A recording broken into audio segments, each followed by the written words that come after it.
Aqui nós temos que destacar uma coisa que ninguém destaca. Qual é a realidade, qual é, no fundo, o problema do governo Bolsonaro? Por que ele está tão encurralado e numa situação tão complicada? O problema central é uma questão que nós discutimos bastante, foi objeto de muita polêmica, que me parece que é difícil do pessoal compreender, que é o seguinte: um governo, para que ele possa governar e ter uma certa estabilidade, ele precisa de um apoio social relativamente amplo. Se ele vai às eleições e não tem esse apoio social relativamente amplo, ele precisa conquistar esse apoio depois.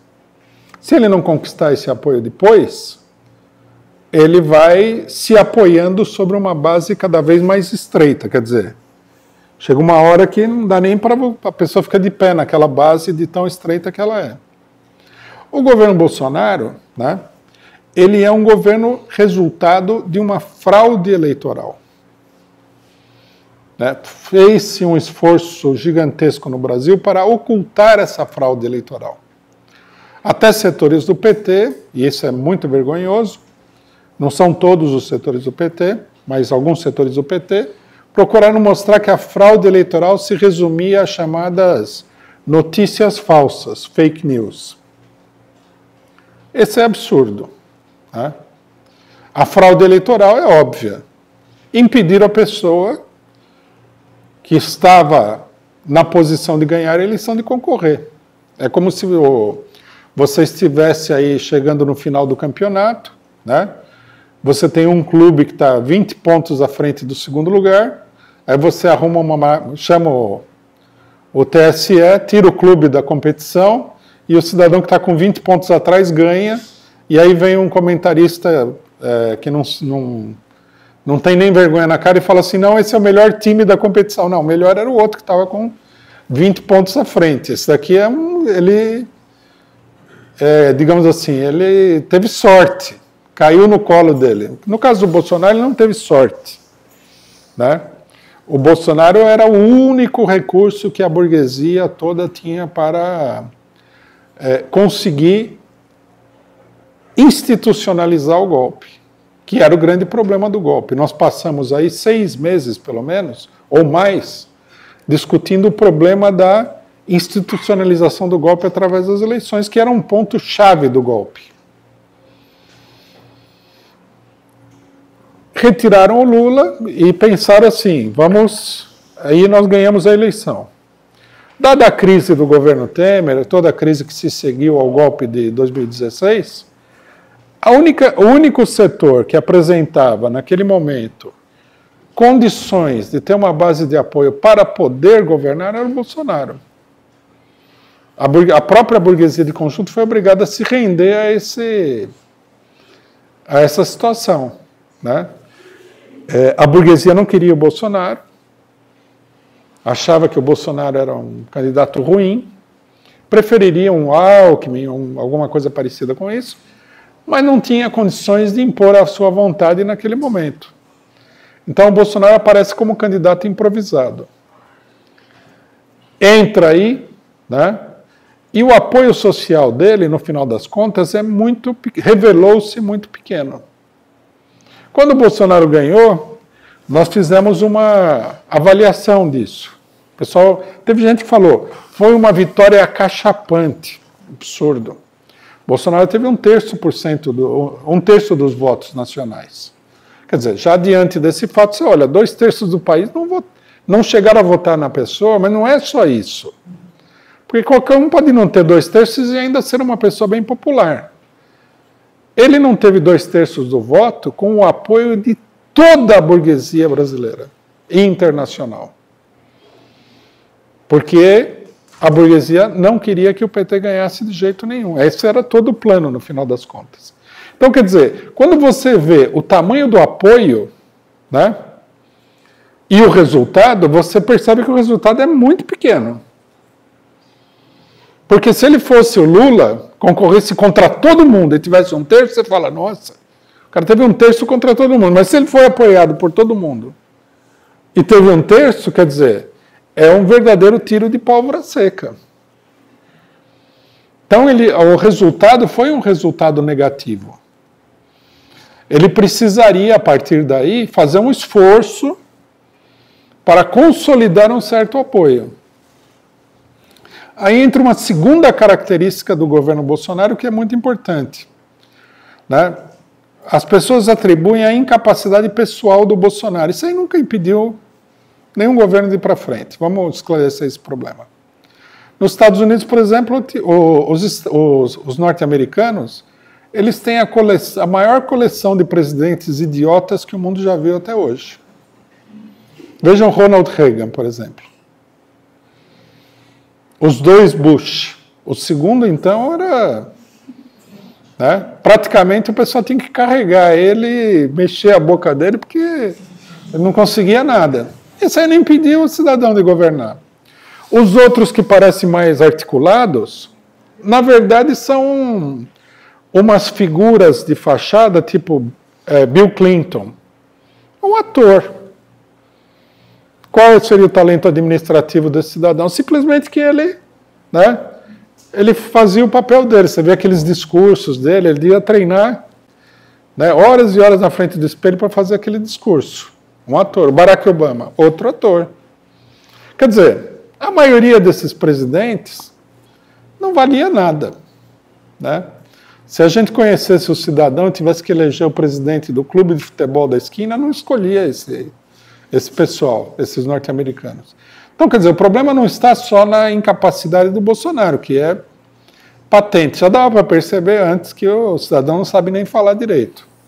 Mas você coloca uma equipe lá, né, treina o cidadãozinho lá, o bonequinho, e o boneco obedece os comandos. Por que isso aí não aconteceu? Por que não deu certo? Não deu certo porque a composição do governo, sendo uma improvisação política, ela é extremamente incoerente. Um governo é uma coisa que tem que ser preparada. A burguesia, por exemplo, ela se preocupa de ter partidos, que esses partidos tenham passado pelo governo municipal. Vocês não ouvem nas eleições, não tem experiência administrativa, aquela coisa toda. Que o pessoal conheça quem vai governar, né? Por exemplo, quando o Fernando Henrique Cardoso foi governar, também não era nenhum gênio, né? Falou besteira até não poder mais, apesar de ser o príncipe dos sociólogos brasileiros. Mas ele era conhecido da burguesia, ele estava aí há muito tempo, ele já sabia o que o pessoal esperava dele, quer dizer, havia um treinamento daquela pessoa, né? E o partido dele e a composição que deu sustentação ao governo também não era uma improvisação, era uma coisa que já vinha de um certo tempo. Então, mesmo assim, o governo tinha contradições, todo governo tem, né?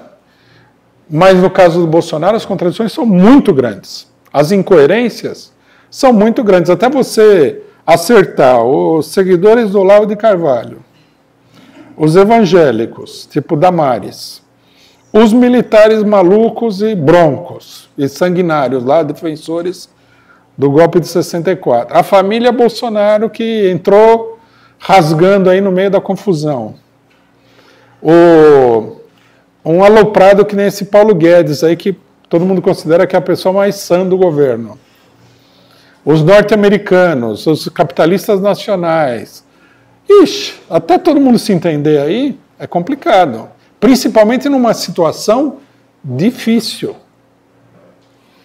Então, quer dizer, essa combinação de coisas, né, a situação de crise, o governo sem um grande apoio popular, com um certo apoio, mas pequeno, e um governo incoerente, levaram rapidamente à crise do governo Bolsonaro. Né, muita gente fala assim, não pode deixar o Bolsonaro falar, isso aí não é a solução. Até porque nós temos que entender que o Bolsonaro ele não é tão burro assim. Ele, na verdade, o que ele está fazendo, e não está dando certo, mas ele é obrigado a fazer isso daí, é manter o seu estilo de político eleitoral. Por quê? Porque ele tem consciência, vamos dar esse mérito para ele tem consciência de que se ele perder a pequena base que ele tem, ele vira um Alckmin. Pior, porque o Alckmin tem apoio da burguesia de São Paulo. Ele não teria apoio de ninguém no chão e ninguém no andar de cima. Então ele seria menos que o Alckmin. Então ele sabe disso. Por isso, quando atacaram ele no Carnaval, ele foi contra-atacar, mobilizar os setores falso-moralistas que dão apoio a ele, né? Nos caminhoneiros ele foi lá e tentou negociar, não deu muito certo até agora, mas está ruim. Na questão da Previdência das Forças Armadas, ele foi negociar para favorecer alguns setores de base, porque essa é a base principal dele. Quer dizer, todas as ações dele, elas são dirigidas a manter essa base social.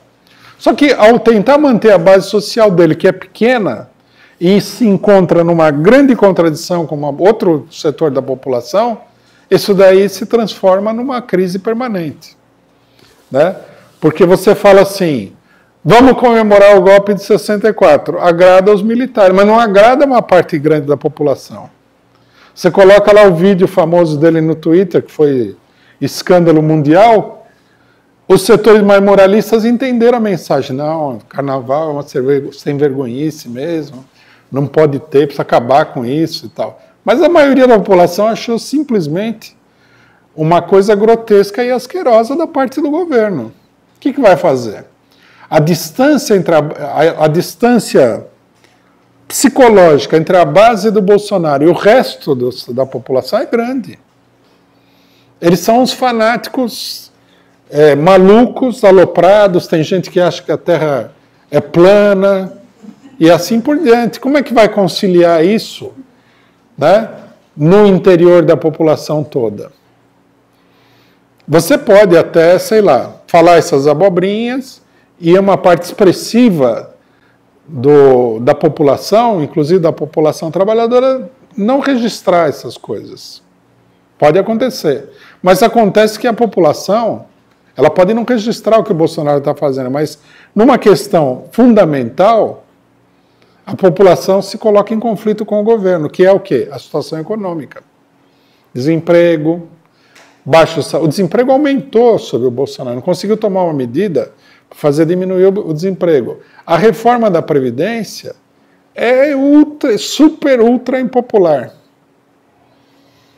Os banqueiros estão forçando. Se os banqueiros não forçassem, o próprio Bolsonaro chegava e falava, vamos esquecer isso aí de reforma da Previdência. Ele não quer fazer. Todo mundo já falou. Porque vai colocar ele como uma pessoa, inimigo direto de todo mundo. Essa que é a grande verdade. Então nós temos um governo que se encontra numa situação muito delicada. Mas aí fica a pergunta.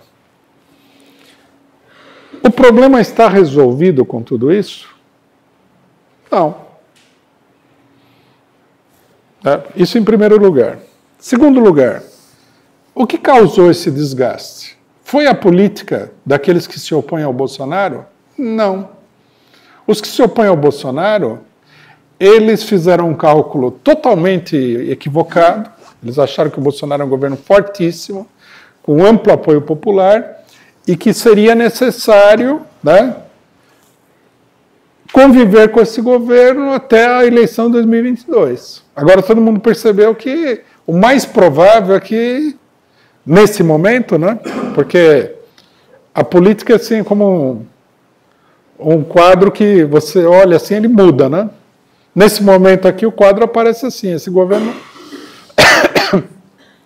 não vai chegar nem na metade do mandato, capaz de não chegar até o fim do ano.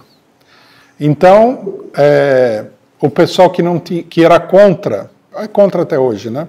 Levantar o fora Bolsonaro, está procurando encontrar um lugar para desenvolver uma política de oposição.